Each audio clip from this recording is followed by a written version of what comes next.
कितनी कोशिश की है इमरान खान को और पीटीआई को जलील करने की। जरा करें ना आज इलेक्शन।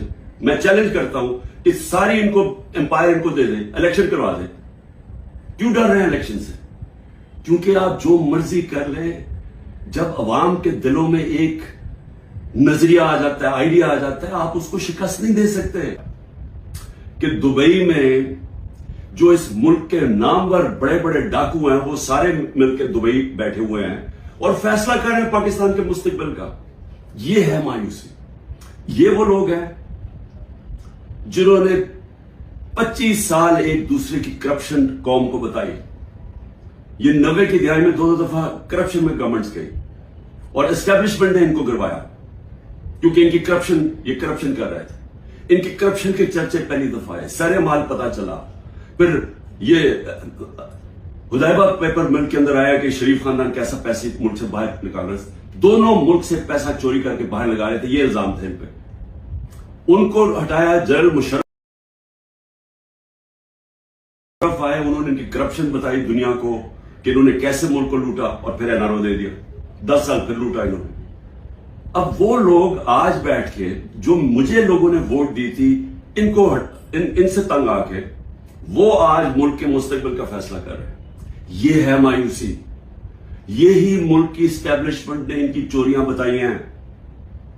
इन्होंने हमें, हमारे जैसे लोगों को बताया कि कौन से, ये जब फलाने मुल्क में गए तो वहां कौन सा जरदारी ने कॉन्ट्रैक्ट किया है। ये वो लोग हैं जिन्होंने पाकिस्तानी फौज को बदनाम किया मेमोगेट में और डॉन लीक्स में। ये वो लोग हैं जिनकी अरबों डॉलर बाहर पड़े हुए हैं। ये वो लोग हैं जिनके बाहर के अखबारों के अंदर इनके चर्चे हैं करप्शन के, किताबों के अंदर इनका बताया हुआ कि ये कैसे दोनों चोरी करते थे।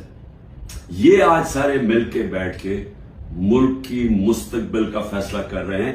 ये है मायूसी आज पाकिस्तान में। इसलिए लोग छोड़ छोड़ के जा रहे हैं। 9 लाख आपके प्रोफेशनल जब मुल्क से निकल जाते हैं, ये डॉलर से भी ज्यादा नुकसान है। जो डॉलर मुल्क से बाहर जा रहा है उस ज्यादा नुकसान है। पूछें, जब आपके मुल्क के अंदर क्वालिटी के लोग नहीं रहते, किधर से आप मुल्क चलाएंगे? जो अगर शौकत खानम बना पाकिस्तान में तो किधर से आए थे? सारे पाकिस्तानी बाहर क्वालिफाइड लोग जिन्होंने आके शौकत खानम में काम किया था, 10% छोड़ के चले गए। और जब उनको रिप्लेस कैसे करेंगे? अगर यही सऊदी अरेबिया में, दुबई में बनता है एक कैंसर हॉस्पिटल, तो वो बाहर से लोगों को, फॉरेनर्स को लेके आते हैं, क्योंकि उनके मुल्क में एक्सपर्टीज नहीं है। हम वो खुशकिस्मत मुल्क है, हमारे पास हर किस्म के प्रोफेशनल बाहर बैठे हुए हैं। तो उनको पाकिस्तान लाना आसान नहीं होता। वो तब आते हैं जब उनको मुल्क पर एतमाद होता है। तो जो आज हालात है, ये अगर 10% शौकत खानम के कंसल्टेंट छोड़ के जा रहे हैं, ये हर जगह प्रोफेशनल्स, जो 9 लाख लोग जा रहे हैं, ये अंदाजा नहीं कितना बड़ा नुकसान हुआ है पाकिस्तान को, और होता जा रहा है। उसके अलावा मायूसी ये है कि हिंदुस्तान का जो अमेरिका के साथ मुआहदा हुआ है, अगर ये जो हमारे यहां इस वक्त ज़हन बैठे हुए हैं, इनको अगर फुर्सत मिले कि तहरीक इंसाफ को कैसे खत्म करना, और सारी एजेंसीज लगी हुई हैं, मुल्क के सारे इदारे लगे हुए उसको खत्म करने के लिए, अगर आपको फुर्सत मिले तो आपके खतरे की घंटी बजनी चाहिए। क्योंकि बहुत बड़ा हिंदुस्तान के ज़हन में अब इम्बैलेंस हो गया है। वो हमारे से अपने आप को बहुत ज्यादा ताकतवर समझते हैं, और अगर हमारे रिजर्व 4 अरब डॉलर से भी कम है, तो उनके कोई 500-600 अरब डॉलर्स के रिजर्व पड़े हुए हैं। उनके टेक्नोलॉजी के अंदर वो बड़ी तेजी से आगे जा रहे हैं, और उन्होंने जो कॉन्ट्रैक्ट कर लिया टेक्नोलॉजी में, न्यूक्लियर प्रोग्राम में, सोच लें कि आगे वो किधर जा रहा है और हम किधर फंसे हुए हैं। हम फंसे हुए हैं कि एक पार्टी को इंजीनियर करके, तो एक पॉलिटिकल इंजीनियरिंग हो जाए, खिचड़ी पक जाए, इस पार्टी को इतनी वोट, इसको इतनी दे, इसको दे, ताकि वो सारे कंट्रोल हो जाए और ऊपर बादशाह सलामत इनको कंट्रोल कर सके। ये गेम चल रही है। मुल्क को कमजोर कर, इससे मुल्क और मजीद कमजोर होगा। और वो आगे बढ़ रहे हैं, वो ये समझ नहीं है कि जब एक इम्बैलेंस हो जाता है तो खतरा होता है मुल्क को। क्योंकि अगर रूस ने अटैक किया यूक्रेन को, तो वो समझे वो यूक्रेन से बहुत ज्यादा ताकतवर है। हमेशा याद रखें, कभी अटैक नहीं किया जाता उस मुल्क को जो वो समझे कि हमारे बराबर के हैं या हमारा मुकाबला कर सकते हैं। वो तब होता है जब समझते कि ये तो बिल्कुल ही बैठ गए, थोड़ा सा धक्का दिया, ये तो माशी तौर पर वैसे ही गिर जाएंगे। इसलिए हमें सारे मुल्क को सोचना चाहिए, जिसकी वजह से मैं बार बार कहता हूं कि मैं अपने लिए नहीं बात कर रहा, मैं अपनी कौम के लिए कह रहा हूं कि बात करें। इस वक्त जो इस वक्त پاور تو اسٹیبلشمنٹ کے پاس ہے، ان کے پاس کیا پاور ہے؟ ان سے بات کرنے کا کیا فائدہ ہے؟ بات تو اس سے کی جاتی ہے جو پاور لے کے بیٹھے ہوئے ہیں. بات اس لیے کریں اپنے ملک کے لیے. ہم بڑی تیزی سے نیچے جا رہے ہیں. یہ جو پلان بنا رہے ہیں نا کہ معاشی آ جائے گی تو ادھر سے پیسہ آ جائے گا، کہیں سے ملک اپنے جب تک ملک میں اسٹیبلٹی نہیں آتی، استحکام نہیں آتا، پالیٹکس اسٹڈی نہیں ہوتی، تو اس کے اندر تو کوئی معیشت اوپر جا ہی نہیں سکتی. تو اس لیے عید کے دن میں پھر سے کہہ رہا ہوں کہ جدھر ہم کھڑے ہوئے ہیں، یہ جو پروگرام بن رہے ہیں، جو دبئی میں جا کے یہ سارے منی لانڈررز ایک دوسرے کو یہ منی لانڈررز کہتے تھے، ان کے اوپر سارے منی لانڈرنگ کے چارجز ہیں. 30 سال سے منی لانڈرنگ کر رہے ہیں. ہدایبہ پیپر مل منی لانڈرنگ پہ ایون فیلڈز کے اپارٹمنٹ سے انہوں نے خریدے ہیں. دوسرا جو زرداری ہے اس سے جو وہ خریدا ہے سرے محل، اور اس کے علاوہ جو کی باہر پراپرٹیز ہے، وہ ہمیں پوری بریفنگ دی گئی ہے اس چیز کی. یہ سارے پیسے یہاں سے چوری ہو کے باہر گئے ہیں. وہ ملک کیا فیصلے کریں گے؟ اور ان کے ساتھ اسٹیبلشمنٹ کھڑی ہے. اور پھر وہ کہتے ہیں کہ جی یہ دیکھیں سوشل میڈیا میں کیا، سوشل میڈیا عوام کی آواز ہے، کوئی کسی کو ذلیل نہیں کر سکتا. یہ ذلت اللہ کی طرف سے آتی ہے، یہ ہمارا ایمان ہے. 16 لوگ ہمارے شہید ہوئے، گولیاں ماری گئی ان کو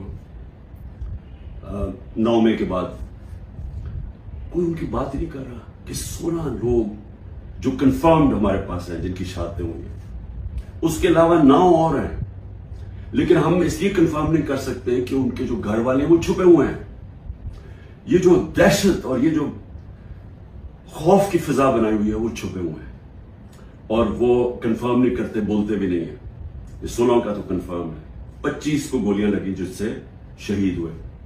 اس کے علاوہ دو نوجوانوں کی ٹانگیں کٹ گئی، اور ایک کے پیٹھ میں گولی لگی جس کی وجہ سے وہ پیرالائز ہو گیا، بیڈ ریڈن ہے مکمل طور پر.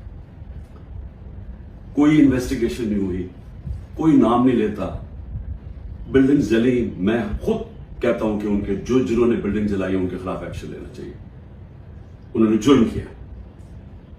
لیکن کوئی بات کرے گا کہ کون سے ملک کے اندر آپ 25 لوگوں کو گولیاں مار دیں، 50 اور کو گولیاں لگیں، 50 کو اور گولیاں لگیں، لیکن آپ 25 لوگوں کو قتل کر دیں اور ایک کے پاس فائر آرم نہ ہو. چلیں یا تو ہونا کہ کسی پولیس والوں کو گولیاں لگی، کسی کو گولی نہیں لگی. کیونکہ جب بغاوت ہوتی ہے تو وہ ہاتھوں سے نہیں بغاوت ہوتی. بغاوت جب ہوتی ہے تو وہ ہتھیار ہوتے ہیں آپ کے پاس. یہ کیسی بغاوت ہے کہ کسی کے پاس ہتھیار ہی نہیں تھے؟ کبھی کوئی فوج کے خلاف بغاوت کر سکتا ہے ہاتھوں کے ساتھ؟ ان کے پاس بندوقیں ہیں.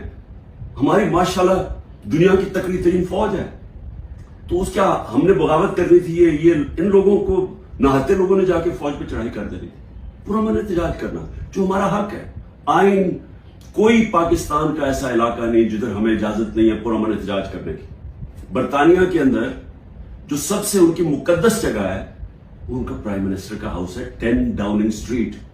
ہر دوسرے دن وہاں احتجاج ہو رہا ہوتا ہے پرامن. یہ تو جمہوریت کے اندر ہوتا ہے. تو یہاں تو ایسے بنا دیا کہ پرامن احتجاج بھی جو بھی وہ مل گیا کہ کنٹونمنٹ کے اندر وہ سارے دہشت گرد ہیں، بغاوت کر رہے تھے.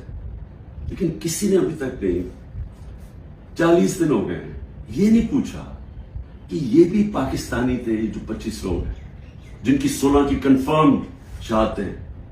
کوئی پوچھا نہیں. جو بیچارے 2 لوگوں کی زندگیاں ضائع ہو گئی، ان کی ٹانگیں چلی گئی، ایک جو پیرالائز ہو گیا، بستر میں ہو گیا. کسی نے نہیں پوچھا کہ ان کا قصور کیا تھا. اگر یہ پرامن احتجاج کر رہے تھے تو کیسے گولیاں ماری ان کو؟ کیا کسی کے پاس کوئی ہتھیار تھے؟ کسی کے پاس ہتھیار نہیں تھے. اور یہ المیہ ہے ہمارا کہ طاقتور جو فیصلہ کرتا ہے وہی ہوتا ہے.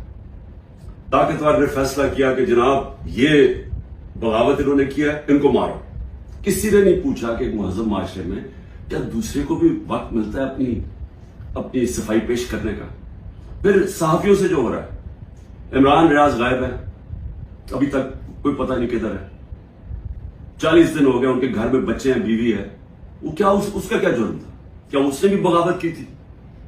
کیا وہ اپنا موقف ہی پیش کر رہا تھا نا؟ تو کون سی جمہوریت میں اس کی اجازت نہیں ہے؟ 4 بڑے بڑے صحافی ملک چھوڑ کے باہر چلے گئے.